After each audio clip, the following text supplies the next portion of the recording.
Halo Sobat Kompas TV, saatnya kita update lagi 3 berita terpopuler yang terjadi pada hari ini Rabu 15 Mei 2024 bersama saya Sinta Milenia di Top 3 News Kompas TV. Langsung saja ke berita yang pertama pada hari ini Sahabat Kompas TV, Kejaksaan Agung kembali memeriksa artis Sandra Dewi dalam kasus dugaan korupsi tata niaga timah di wilayah izin usaha pertambangan PT Timah tahun 2015-2022. Panggilan pemeriksaan terhadap Sandra Dewi hari ini merupakan yang kedua kalinya setelah sempat dipanggil penyidik pada 4 April lalu. Pemeriksaan Sandra Dewi berkaitan dengan kasus dugaan korupsi tata niaga timah di wilayah izin usaha pertambangan PT Timah tahun 2015-2022 yang menjerat suaminya Harvey Muiz. Kasubit Kehumasan Puspenkum Kejagung Andri Setiawan mengatakan Sandra Dewi tengah diperiksa penyidik sejak pagi tadi. Kita bergeser ke berita selanjutnya, Sahabat Kompas TV, Presiden Joko Widodo memanggil Wakil Dewan Pembina Partai Solidaritas Indonesia, Grace Natali, ke Istana Kepresidenan Jakarta. Grace tampak keluar dari istana usai agenda pengucapan sumpah pejabat negara. Ia mengaku Presiden memberi tugas kepadanya di pemerintahan. Ditanya lebih lanjut, Grace enggan membeberkan detail penugasan dari Jokowi. Ia mengatakan bertanya dulu pada Jokowi apakah hal tersebut sudah boleh diungkap ke publik.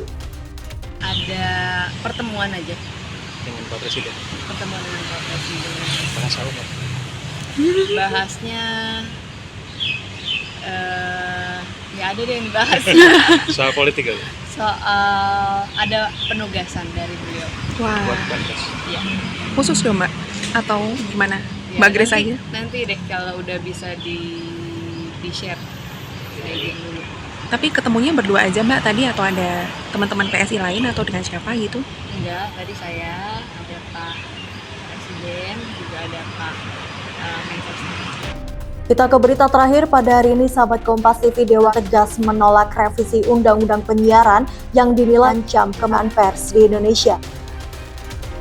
Ketua Dewan Pers Nini Rahayu menyebut politik hukum dalam agenda penyusunan revisi Undang-Undang Penyiaran telah melenceng. Nini bilang penolakan tersebut dilakukan karena terdapat pasal yang melarang media untuk menayangkan liputan hasil investigasi.